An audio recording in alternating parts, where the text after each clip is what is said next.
안녕하세요. 주준아입니다.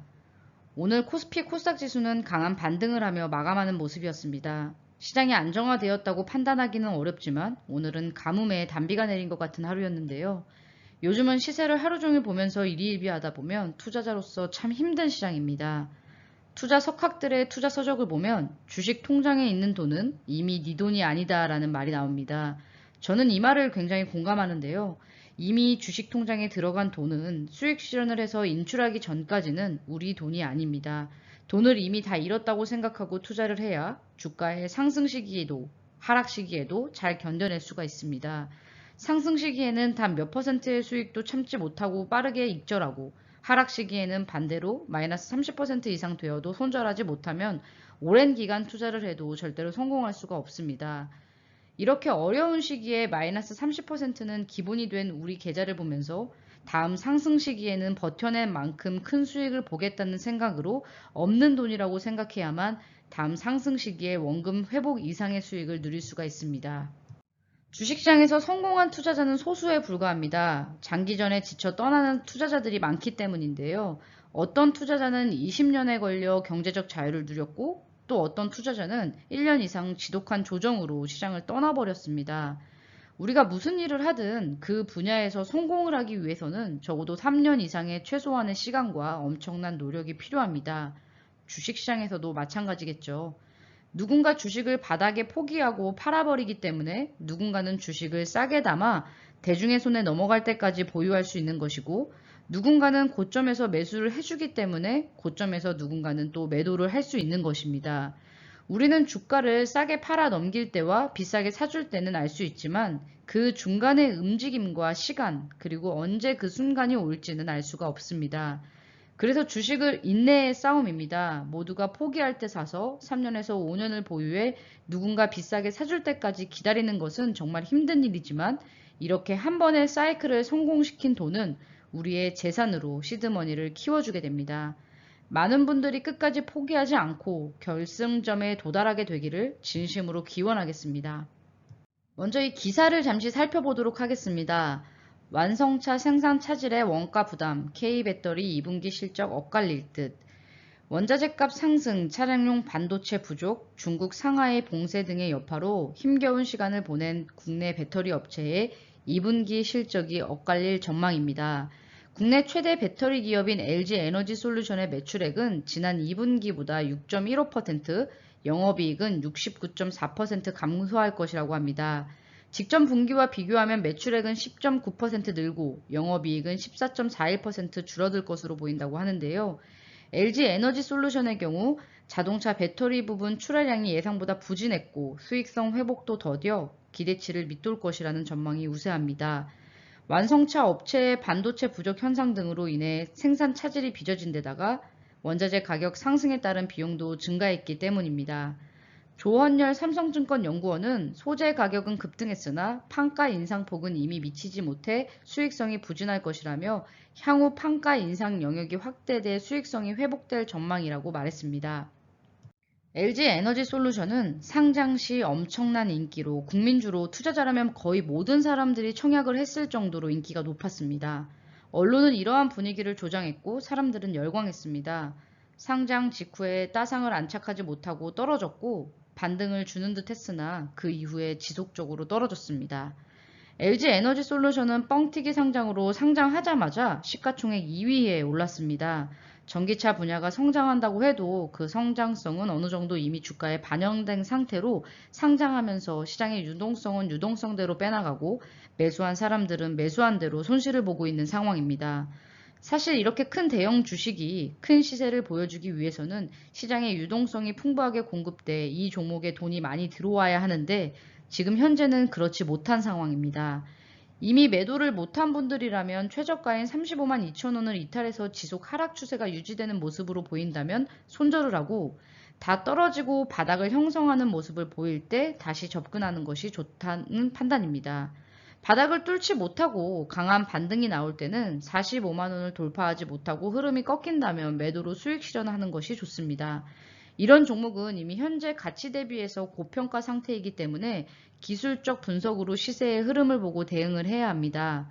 우리나라 뻥튀기 상장 종목 중 많은 종목들이 신규 상장 이후에 크게 하락하는 경우도 많기 때문에 지속 하락하는 경우에는 일단 물타기보다는 다 하락할 때까지 지켜보거나 신저가를 이탈할 때는 매도 후에 관망하는 것이 좋은 선택이고, 그래도 매수를 하고 싶다면 떨어지지 않고 방향을 돌렸을 때 관심을 가져야 합니다.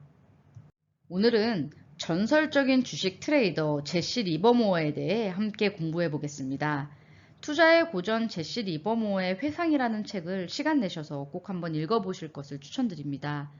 전설적인 주식 트레이더로 유명한 제시 리버모어는 거듭된 파산과 재기, 단기간에 엄청난 고수익을 올리고 또 단기간에 엄청난 손실을 보는 롤러코스터를 타는 것 같은 트레이더로서의 극적인 인생이 리버모어를 전설이자 신화로 만들어주고 있습니다. 냉정하게 말하자면 그는 주식 트레이딩과 거기에서 올린 수익을 낭비하는 것밖에 몰랐던 사람입니다. 그는 결국 마지막 파산 후 아내에게 유서를 남기고 권총 자살을 하고 맙니다. 제시 리버모어는 10대 초반 돈 5달러를 들고 집을 뛰쳐나왔습니다.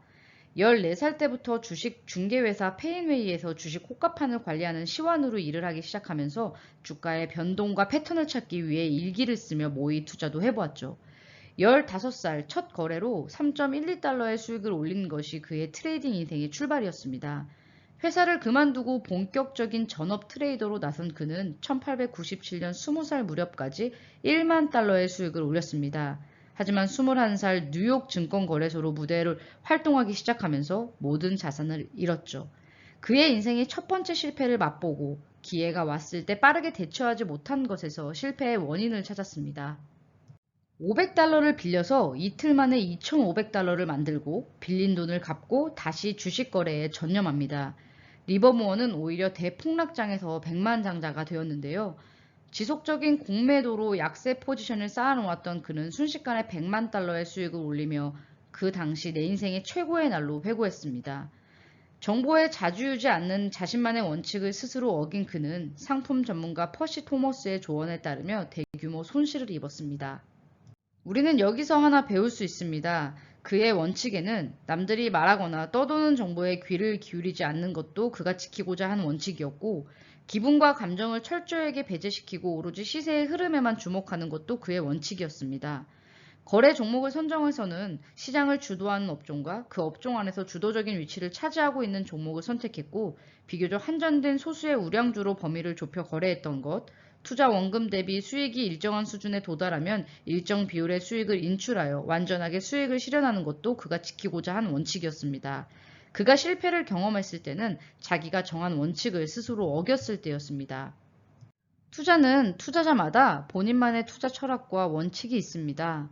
누군가는 모아가는 적립식 투자를 하면서 3년 이상 장기 투자를 하는 투자자가 있고, 누군가는 단기적으로 접근하여 5에서 10% 수익에 만족하며 매매를 하는 투자자도 있고, 스캘핑을 활용하여 분봉을 보며 1분에서 2분에 매수 매도를 하는 투자자도 있죠.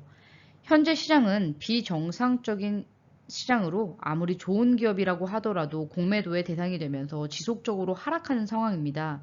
언제 이런 시장이 끝이 날지 확신할 수 없기 때문에 갖고 있는 주식을 다 팔기도, 그렇다고 지속 물타기를 하면서 매수하는 것도 어려운 상황입니다.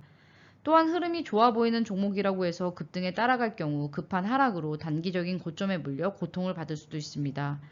어느 시점에서 하락의 끝이 날지 아무도 알 수 없습니다. 하지만 끝없이 하락할 것만 같은 상황도 언젠간 그 끝이 있기 때문에 여윳돈으로 투자를 했고 이미 가치를 찾아간 가치 대비 많이 상승한 종목을 매수한 것이 아니라면 이 시기를 잘 버티고 이겨내야만 좋은 성과를 거둘 수 있습니다. 저평가되어 있는 종목을 샀고 회사에 대한 믿음이 있다면 추가적인 하락으로 인해 주가의 조정은 추가 매수의 기회가 될 수도 있고, 이미 버블을 형성한 종목이라면 지금이라도 빠른 손절이나 추가 매수를 하지 않고 포지션을 늘리지 않는 것이 현명한 선택일 것입니다. 스스로 선택한 종목들을 하나하나 점검하면서 지속적인 물타기 매매보다는 다양한 시나리오로 매매 전략을 세우고 차분하게 어려운 시장을 견뎌내기를 바랍니다. 사실 이러한 시장에서는 개인 투자자들은 공매도도 접근성이 낮고 여유 현금이 많지 않기 때문에 더욱더 힘들 수밖에 없는 것이 사실이지만, 우리가 이겨낼 수 있는 이유는 시간이 한정이 없는 돈이라는 점과 심한 변동성 이후에 반드시 주가는 가치를 찾아간다는 시장의 역사일 뿐입니다. 본인만의 철저한 원칙을 지켜서 하락장에서도 잘 이겨내시기를 바랍니다. 개별 종목별로 살펴봐도 아무리 실적도 좋고 성장하는 기업임에도 불구하고 이유 없이 엄청난 하락을 보여주었습니다. 모두가 포기하면 결국 오르는 것이 주식시장이라고 하지만 종목별로 정말 함께 포기하고 싶게 만들어버리는 그런 종목이 한두 종목이 아닌데요. 현대코퍼레이션도 마찬가지로 엄청나게 하락한 모습입니다. 충분히 싸게 거래되고 있다는 판단에서 매수를 했지만 시장의 하락을 피할 수는 없었습니다. 6월 22일, 23일 시장이 빠지면서 투매로 인해 깊숙이 눌림목을 형성해 주었습니다.